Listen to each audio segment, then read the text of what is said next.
Sir ಇವಾಗ ಅಂತಾರಾಷ್ಟ್ರೀಯ cricket ಅಂತ ಬಂದ್ರೆ ನಮ್ಮ ಕರ್ನಾಟಕದ ಒಂದು ಕೊಡುಗೆ ಎಷ್ಟಿದೆ ಅಂತ? ಅದು ಆ್ಯಕ್ಚುಲಿ ಅವೆಲ್ಲ ಬೇಡ. ಯಾಕೆ ನಾನು too small to talk all those. Okay, so contribution ಅನ್ನೋದು ತುಂಬ ಇದೆ ನಮ್ಮ ಕರ್ನಾಟಕದಿಂದ. ಬಟ್ ಸಮ್ವೇರ್ ವಿ ಡ್ರಾಪಿಂಗ್ ಅನಿಸ್ತಾ ಇದೆ. ಅದಕ್ಕೆ ನಾನು ದಟ್ಸ್ ವಾಟ್ ಡ್ರೈವಿಂಗ್ ಮೀ. ಅದನ್ನೇ ನನ್ನ ಮೋಟಿವೇಶನ್. ಅದು ಇನ್ನೂ ವೀಡಿಯೋಸ್ ಮಾಡೋಕ್ಕೆ ಬರಲಿ, ನಮ್ಮ ಹಳ್ಳಿ ಕಡೆಯಿಂದ ಮಕ್ಕಳು ಬರಲಿ, ಅಟ್ಲೀಸ್ಟ್ ಒಬ್ಬ ಬರಲಿ.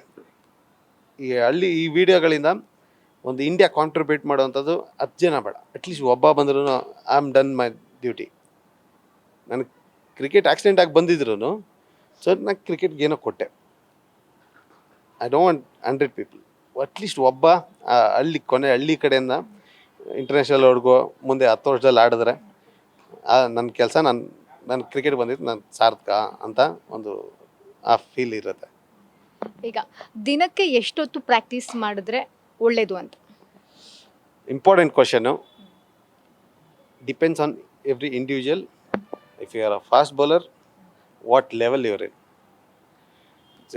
ಈಗ 140 ಆಗ್ತಿದ್ದಾನೆ ಅಥವಾ 130ನೇ ಅಂದ್ಕೊಳ್ಳಿ, ಒಂದು ಸ್ಪೀಡಲ್ಲಿ ಆಗ್ತಿರೋನು ಅಥವಾ ಒಂದು ರೇಂಜ್ ಅಲ್ಲಿಗೆ ರೀಚ್ ಆಗ್ತಿರೋನು, say between 16 years to 20 years. Workload ಅಂತ ಮಾಡ್ತೀವಿ, ವರ್ಕ್ ಲೋಡ್ ಮ್ಯಾನೇಜ್ಮೆಂಟ್. ಎಷ್ಟು ಓವರ್ಸ್ ಬೌಲಿಂಗ್ ಹಾಕಬೇಕು ಒಂದು ದಿನದಲ್ಲಿ, ವೀಕ್ಲಿ ಎಷ್ಟು ದಿನ ಹಾಕಬೇಕು, ಸ್ಟ್ರೆಂತ್ನಿಂಗ್ ಕಂಡೀಷನಿಂಗ್ ಹೇಗೆ ನಡೀತೆ ಆಲ್ಟರ್ನೇಟಿವ್ ಡೇ, ಅದೆಲ್ಲ ಒಂದು ಇಂಡಿವಿಜುವಲ್ ಮೇಲೆ ಹೋಗೋಂಥದ್ದು. ಸೊ ಅವರ ಸ್ಟ್ರೆಂತ್ ಏನು, ಅವರ ವೀಕ್ನೆಸ್ ಏನು ಅಂತ.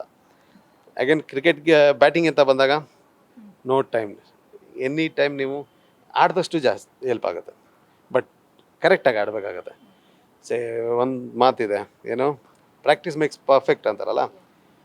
Correct practice makes perfect, or perfect practice makes perfect. ಪ್ರಾಕ್ಟೀಸ್ನ ನೀವು ತಪ್ಪಾಗಿ ಮಾಡ್ತಾಯಿದ್ರೆ ನೀವು ತಪ್ಪಾಗಿ ಡೆವಲಪ್ ಆಗ್ತಾ ಹೋಗುತ್ತೆ. ಮಸಲ್ ಮೆಮರಿ ಅಂತ ಹೇಳ್ತೀವಿ. ಸೊ ಅದಕ್ಕೆ ಸರಿಯಾದ ಟೆಕ್ನಿಕ್ನ ಸರಿಯಾದ ರೀತಿಲಿ ಪ್ರಾಕ್ಟೀಸ್ ಮಾಡಿದ್ರೆ ನಿಮಗೆ ಬೆಟರ್ ರಿಸಲ್ಟ್ಸ್ ಕಾಣುತ್ತೆ. ಸೊ ಅದಕ್ಕೆ ಒಂದು ಒಳ್ಳೆ ಗೈಡೆನ್ಸ್ ಇರೋದು ತುಂಬಾ ಇಂಪಾರ್ಟೆಂಟ್ ಆಗುತ್ತೆ. ಸರ್ IPL ನೋಡ್ತಾ ಇದ್ದೀರಾ? ತುಂಬ ಕಮ್ಮಿ ಟೈಮ್ ಸಿಗ್ತಿದೆ, ಆದರೂ ಮಧ್ಯದಲ್ಲಿ RCB ಮ್ಯಾಚ್ ಇದ್ದಾಗ ನೋಡ್ತಾ ಇದ್ದೀನಿ. ಯಾರು ಗೆಲ್ಬಹುದು ಸರ್? ನನಗೆ RCBನೇ ಗೆಲ್ಲಬೇಕು. ಹಾಗಾಗಿ we are all looking eagerly waiting ಅಷ್ಟೇ RCB ಗೆಲ್ಲಿ ಅಂತ. ಸೊ ತುಂಬ ಫಾಲೋ ಮಾಡ್ತಾ ಇದ್ದೀವಿ. ಅಂದ್ರೆ ಪ್ರತಿ ಸಲ RCB ಗೆಲ್ಲಿ, ಈ ಸಲ ಕಪ್ ನಮ್ದೇ ಅಂತ ಹೇಳ್ತಾರೆ, ಬಟ್ ಕಪ್ ನಮಗೆ ಸಿಗ್ತಾ ಇಲ್ಲ. ಎಲ್ಲಿ ನಮ್ಮ ಒಂದು ಕ್ರಿಕೆಟ್ ಟೀಮ್ ಎಲ್ಲಿ ಎಡುತ್ತಾ ಇದೆ ಅಂತ? ಸಿ ಅಗೇನ್ ಅವ್ರ ಮ್ಯಾನೇಜ್ಮೆಂಟ್ ಆಗಲಿ ಅಥವಾ ಟೀಮ್ ಎಲ್ಲರೂ ಫೈಟ್ ಮಾಡ್ತಿರೋದೇ ಗೆಲ್ಲಬೇಕು ಅಂತ. ಯಾರು ಗೆಲ್ಲಬಾರ್ದು ಅಂತ ಯಾರು ಹೋಗ್ತಿಲ್ಲ ಅಲ್ಲಿ.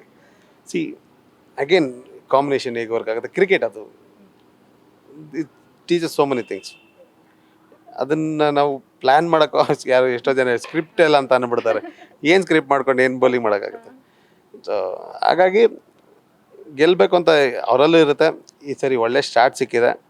ಸೊ ಹಾಗೆ ಒಳ್ಳೆ ಔಟ್ಕಮ್ ಬಂದರೆ ಎಲ್ರಿಗೂ ಖುಷಿ ಆಗುತ್ತೆ. ಅಂದರೆ RCB ಫ್ಯಾನ್ಸ್ ಹೇಳೋದೇನಪ್ಪ ಅಂದರೆ ಮ್ಯಾಚ್ ಫಿಕ್ಸಿಂಗ್ ಮಾಡ್ತಾರೆ IPL ಅಲ್ಲಿ ಅಂತ ಹೇಳ್ತಾರೆ. ಅದು ಆ ರೀತಿನೂ ಇರುತ್ತೆ ಸರ್? ಅದೇ ಹೇಳಿದ್ನಲ್ಲ, ಅದ್ರ ಬಗ್ಗೆ ನಾನು ತುಂಬ ಚಿಕ್ಕವನು ಮಾತಾಡೋದಕ್ಕೆ. ಸೊ ಅದ್ರ ಬಗ್ಗೆ ನಾನು ಕಮೆಂಟ್ ಮಾಡೋದು ಬೇಕಾಗಿಲ್ಲ.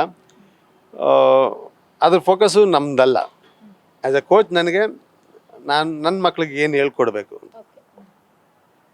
ನಮ್ಮ ಮಕ್ಳಿಗೆ ಏನು ಕಲಿಸ್ಬೇಕು, ಈ ಟೆಕ್ನಿಕಲಿ ಏನು ಕಲಿಸ್ಬೇಕು, ಟ್ಯಾಕ್ಟಿಕಲಿ ಹೇಗೆ ಮೂವ್ ಆಗಬೇಕು, ಸ್ಕಿಲ್ನ ಹೇಗೆ ಡೆವಲಪ್ ಮಾಡಬೇಕು, ಅದ್ರ ಬಗ್ಗೆ ಕಾನ್ಸಂಟ್ರೇಟ್ ಮಾಡೋದು ಬೆಟ್ರ್ ನಾನು, ಅನ್ಲೆಸ್ ಈ ವಿಷಯಗಳ ಕಾನ್ಸಂಟ್ರೇಟ್ ಮಾಡೋದಕ್ಕಿಂತ.